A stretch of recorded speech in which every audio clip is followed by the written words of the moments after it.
ये कहते हैं, ये भ्रम फैलाते हैं ये कह करके कि 95% तो हिंदुस्तानी चोर हैं। मतलब एक तरीके से कह रहे हैं कि चोर हैं, टैक्स ही नहीं देते।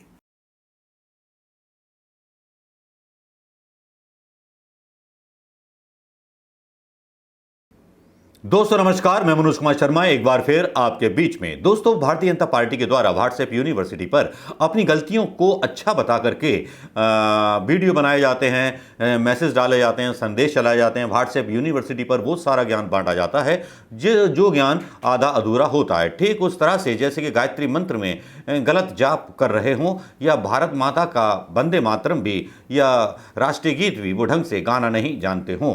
इसीलिए इन लोगों की एक आदत है कि झूठ बोलना इनके मतलब नस नस में बसा हुआ है। इस झूठ के दो उदाहरण आपके बीच में रखूंगा आज।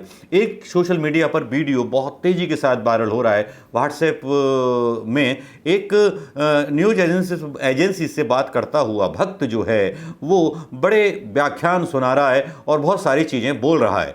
क्या चीज़ें बोल रहा है मैं आपको सुनवाना चाहूँगा और आप भी सुन लीजिए। बहुत जरूरत है जी। How will you fund the vaccine? एक कंट्री को चाहिए वैक्सीन, चाहिए फ्री बैठ के। जो फ्री वैक्सीन होंगे तो कैसे करेंगे सरकार खर्चा? बिल्कुल ठीक कर रहे हैं, बिल्कुल ठीक कर रहे हैं। तो ऐसे में जब लॉकडाउन है और रोजगार भी ज्यादा नहीं है, देखिए वो सब ठीक है, वो तो ठीक है, फिर आप वैक्सीन ना लीजिए। हम सोचते सरकार कुछ करे हमारे लिए, वैक्सीन भी दे, सेंटर भी खोल दे, तो इट इज वैलिड। आप बताइए गवर्नमेंट कहाँ से पैसे लाएगी? कौन दे रहा है पैसा? कितने लोग इंडिया में करते हैं टैक्स पे? कितने लोग करते हैं? 4% ऑफ इंडिया, 95% इंडिया पे टैक्सेस ना। तो जब कोई टैक्स देगा ही नहीं देश में, हम लोग बात करते हैं सरकार के बारे में, कोई टैक्स देता नहीं देश में। अब इनका यह कहना कि कोई टैक्स नहीं देता, इसको थोड़ा सा काउंटर करने की जरूरत है।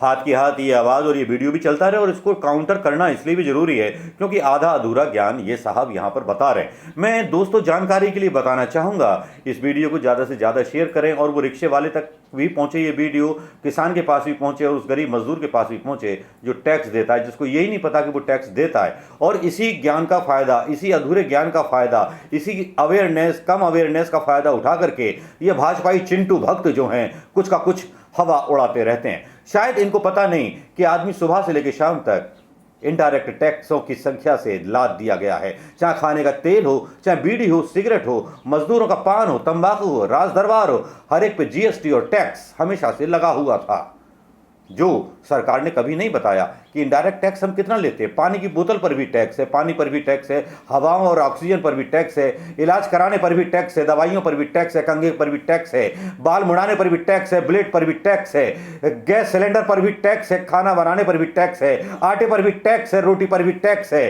टैक्स की भूमिका हर जगह नजर आती है। आपको लगता होगा जो सब्जी खाते हैं उस पर शायद आप टैक्स नहीं देते, वो तो सीधी आती है मंडी से, लेकिन गलतफहमी में मत रहिएगा, वहां भी टैक्स है, वहां भी टैक्स काटा जाता है। सब्जियों पर टैक्स काट करके जब आपके पास वो दुकानदार बेचने आता है तो वो टैक्स जो है अदा करने के बाद आता है दोस्तों।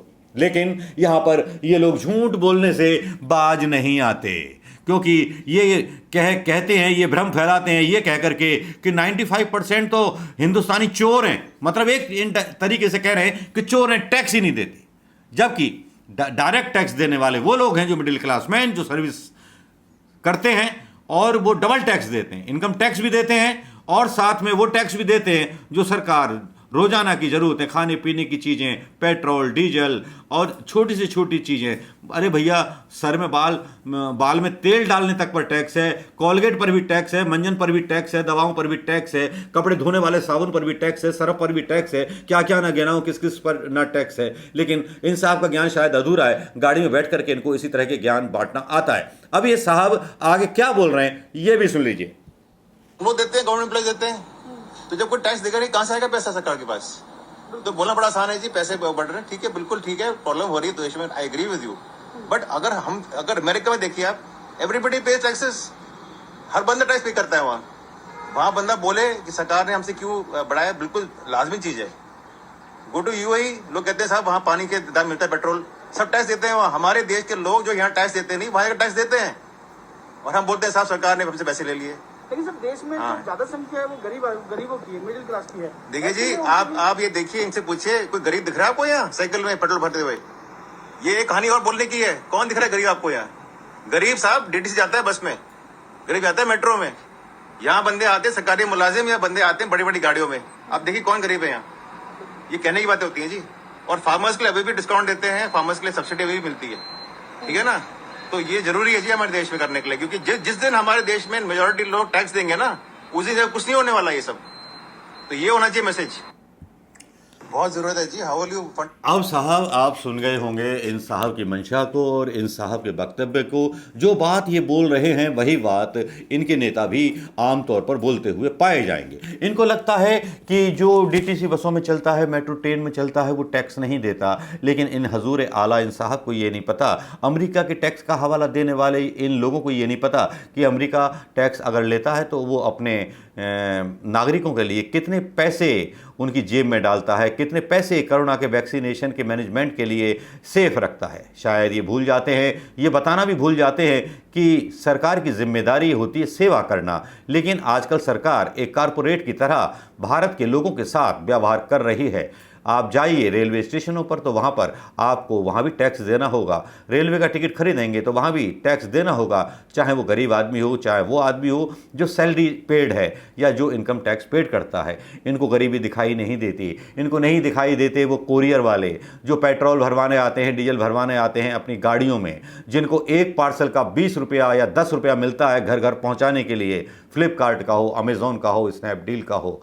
ऐसा ही कुछ सईमा जी ने पहले एक अपने ट्वीट में लिखा था। सईमा जी रेडियो जॉकी हैं, तो मेरी भी आपसे अपील है कि अगर आपके यहाँ कोई कोरियर आता है तो उसको वेट ना कराएं, उसके साथ सहानुभूति पूर्वक व्यवहार करें, क्योंकि वो निचले तबके का वो कोरियर बॉय है जो इंजीनियरिंग करके या बीटेक करके या पढ़ लिख करके वो काम करने पर मजबूर है जिस काम के बारे में उसने कभी सोचा नहीं था। लेकिन इनको नज़र आता है कि 95% हिंदुस्तानी जो हैं वो चोर हैं, वो टैक्स नहीं देते। ऐसा केवल भारतीय जनता पार्टी के लोग ही सोच सकते हैं, क्योंकि इनको लगता है कि जो ये कर रहे हैं वो ठीक है। दरअसल पहले भी ये लोग विपक्ष में रहे और विपक्ष में रहने वाले लोग समाज का फ़ायदा या समाज के बारे में नहीं सोच सकते। यही वो लोग हैं जिन्होंने काफ़ी सारे कानूनों का पहले विरोध किया था सरकार ने, लेकिन आज जब सरकार में आ गए तो किसानों को सब्सिडी भी ये भीख की तरह देते हैं। आजकल एक नया नारा लगाया है भारतीय जनता पार्टी ने कि 300 यूनिट या 200 यूनिट ये फ्री देंगे। लेकिन पहले गुजरात मॉडल का नारा देने वाले लोग अब नए चुनावों में पंजाब के लिए बिजली की चिंता कर रहे हैं, लेकिन गुजरात में बिजली किस रेट में और किस दाम में दे रहे हैं जरा ये भी बताने का कष्ट कर देते। साथ में ये भी बता देते कि कितने नए पावर हाउस इन्होंने बनाए, कितने नए डैम इन्होंने बनाए या कितने थर्मल पावर इन्होंने लगाए। शायद इसके मामले में, इस उपलब्धि में प्रधानमंत्री मोदी की भूमिका भी जीरो नज़र आएगी और भारतीय जनता पार्टी शासित राज्यों में भी जीरो से जीरो ही नज़र आएंगे।